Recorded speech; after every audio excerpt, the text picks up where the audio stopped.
Indian படம் release ஆனதுக்கப்புறம் அடுத்து ஜீன்ஸ் முதல்ல இந்த மாதிரி படம்லாம் பண்ணேன். அப்புறம் அதுக்கப்புறம் என்ன பண்ணலாம் அப்படின்னு யோசிச்சுட்டு இருக்கிற டயத்தில் டெய்லி நியூஸ் பேப்பர் பார்ப்பேன்.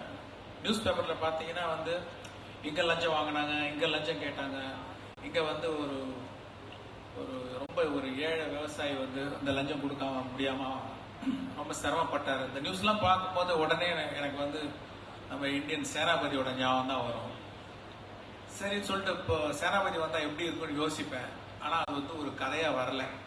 அதுக்கப்புறம் அடுத்த படம் மறுபடியும் அதே நியூஸ் பேப்பர், அதே லஞ்சம் நியூஸு, தாத்தாவோட நினப்பு, ஆனால் கதை வரல. ஸோ ஒரு நல்ல கதைக்காக வெயிட் பண்ணிக்கிட்டே இருந்தேன். ஆனால் அந்த ஃபீலிங் இருக்குது, மறுபடியும் தாத்தா வரணும், மறுபடியும் தாத்தா வரணுன்ட்டு.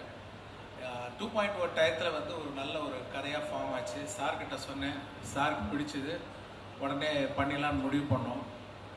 ஆக்சுவலாக இந்த பார்ட் 1ல் இருக்கிற அந்த சேனாபதி கேரக்டரை எப்படி டிசைன் பண்ணோம்னா, சாருடைய photo, frontal photo, profile photo, அவங்க ஃபாதர் கமல் சாருடைய ஃபாதருடைய photo, frontal photo, profile photo, அவங்க பிரதர்ஸ் அவங்களுடைய ஃபோட்டோ, ஃப்ரண்டல், ப்ரொஃபைல், எல்லா ஃபோட்டோஸும் ஆர்ட் டைரக்டர் தோட்டா தரணிக்கிட்ட கொடுத்து அந்த கேரக்டர் எப்படி, எவ்வளோ கோவக்காரரு, அவர் மிலிட்ரியில் இருந்தவர், எல்லாம் எக்ஸ்பிளைன் பண்ண உடனே அதுக்கு தகுந்த மாதிரி ஒரு ஸ்கெட்ச் ஒன்று போட்டு கொடுத்தாரு.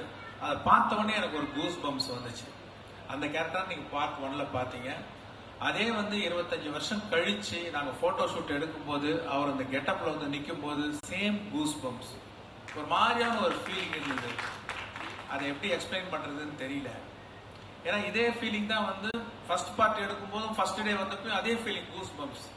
கண்டிப்பாக நீங்களும் தியேட்டரில் சேனாபதியை 28 வருஷம் கழிச்சு பார்க்கும்போது அந்த கூஸ் பம்ப்ஸ் வரும் நான் நம்புறேன். அவர் மட்டும் இல்லை, இன்னொருத்தர் நீங்க 28 வருஷம் கழிச்சு பார்க்க போறீங்க அந்த படத்துல. அவர் நம்ம நெடுமுடி வேணு சார். அவரையுமே ஃபர்ஸ்ட் டே ஷூட்ல பார்க்கும்போது அந்த கிருஷ்ணசாமி கேரக்டர் 28 வருஷம் கழிச்சு அங்க முன்னாடி உட்காந்துருக்காரு போது அந்த ஃபீலிங் ரொம்ப டிஃபரெண்டா இருந்தது. Is such a wonderful actor. இன்னைக்கு நம்மளோட இல்லைனாலும் அந்த படத்துல இருக்காரு. அந்த படத்தினால அவர் எப்பவுமே இருப்பார். அவர்கிட்ட ரொம்ப பிடிச்ச விஷயம் என்னன்னா, அவ்வளவு டெடிகேட்டட் ஆக்டர். சத்தமா பேச மாட்டாரு, ரொம்ப சிம்பிள் பர்சன். பார்த்தா ஃபுல் ஃபீவர். ஷூட் பண்ணும்போது அவர் வச்சு ஒரு சீன் ஷூட் பண்ணிட்டு இருந்தோம். பயங்கரமான ஃபீவர். போய் கேரவன்ல பார்த்தேன், அவ்வளோ சூடா இருக்கு. என்ன சார், என்ன நம்ம ஏதாவது கேன்சல் பண்ணிட்டு போஸ்ட்போன் பண்ணலாமான்னு கேட்டேன். இல்லை இந்த சீன் பண்ற போது ஒரு டேஸ்ட் இருக்கே, அந்த டேஸ்ட்டுக்கு முன்னாடி இந்த ஃபீவர்லாம் ஒண்ணுமே இல்லை அப்படின்னு சொல்லிட்டு நடிச்சாரு. Such a great artist. அது மாதிரி இப்போ கமல் சார் பார்த்தீங்கன்னா இந்த படத்தில் ஒவ்வொரு சீனையும் அவங்களுடைய ஸ்க்ரீன் ப்ரெசன்ஸ்னாலையும் பர்ஃபார்மன்ஸ்னாலையும் அந்த குவாலிட்டி எந்த அளவுக்கு கொண்டு போயிருக்காங்க நீங்கள் படம் பார்க்கும்போது தெரியும். 70 நாள் அந்த ப்ராஸ்தட்டிக்ஸ் மேக்கப் போட்டு 3 hours மேக்கப் போட்டு சாப்பிட முடியாமல் திருப்பி கலைக்கிறதுக்கு ஒன்றும் அவ்வளோ கஷ்டப்பட்டு நடிச்சிருக்காங்க. ஒரு சின்ன எக்ஸாம்பிள் சொல்கிறேன். ஒரு சீன் ரோப்பில் தொங்கணும், ரோப்பில் கட்டி தொங்க விட்டோம். ஒரு ஷாட் இல்லை, 4 நாள் எல்லா ஷாட்டும் ரோப்லையும் தொங்கணும். ரோப்பில் தொங்கிட்டே பஞ்சாபி டயலாக்ஸ் பேசணும், ப்ராஸ்தட்டிக்ஸ் மேக்கப்பு. அதுவும் இல்லாமல் ஸ்லோ மோஷனில் எடுத்த சீன். ஸ்லோ மோஷனில் சீன் எடுக்கிறதுனால அவர் முன்னாடியே பர்ஃபார்ம் பண்ணி ரெக்கார்ட் பண்ணுவோம். 24 ஃப்ரேம்ஸில் ரெக்கார்ட் பண்ணி அந்த சவுண்டு 12 ஃப்ரேம்ஸில் ப்ளே பண்ணும்போது கிச்சி கிச்சின்னு ஃபாஸ்ட் சவுண்டு. அந்த ஃபாஸ்ட்டாக வர சவுண்டுக்கு சிங்க் பண்ணி அவர் திருப்பி நடிக்கணும். கேமரா ரோல் ஆகும்போது நடிக்கணும், ரோப்பில் தொங்கணும், ப்ராஸ்தட்டிக்ஸ் மேக்கப்பு. பத்தாவது கையில் வரைகிற மாதிரி ஒரு ஆக்டிவிட்டி வேற கொடுத்தேன். இவ்வளவு சேர்த்து பண்ணுறதுக்கு இந்தியாவில் இல்லை, வேர்ல்டுல எந்த ஆக்டராலையும் முடியாது என்னால் அடித்து சொல்ல முடியும். அது ஒரு எக்ஸாம்பிள் தான். அந்த மாதிரி அவ்வளோ சிறப்பாக நடித்து இந்த படத்துக்கு ஒரு ஒரு ஒரு உயிர் கொடுத்துருக்காங்க.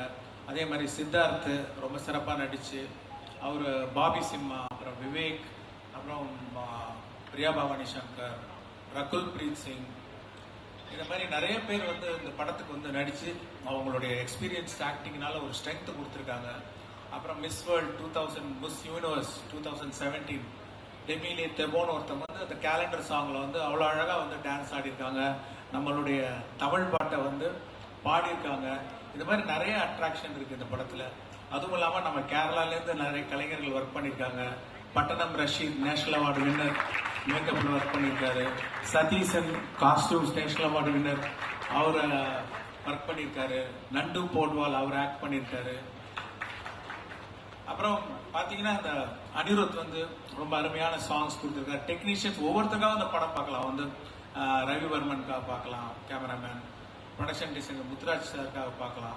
இப்படி டெக்னீஷியன்ஸுக்காக நீங்க ஒரு தடவை பாக்குற மாதிரி அவ்வளோ எல்லா டெக்னீஷியனும் அவ்வளோ, Srikar Prasad editor, VFX supervisor Srinivas மோகன், அப்புறம் ஸ்டண்ட் டைரக்டர்ஸ் அன்பறிவுலேருந்து, அனல் அரசுலேருந்து, பீட்டர் ஹெயின், தியாகராஜன் மாஸ்டர், இவங்கெல்லாம் வந்து ஸ்டான் சில்வா, இவ்வளோ பேர் வந்து ஆக்ஷன் சீன்ஸு, கொஞ்சம் ரிஸ்கான சீனுக்கெலாம் வந்து இது பண்ணியிருக்காங்க. இந்த படத்துக்காக ஒர்க் பண்ண அத்தனை டெக்னீஷியன்ஸுக்கும் அத்தனை நடிகர்களுக்கும் என்னுடைய நன்றியை தெரிவிச்சுக்கிறேன்.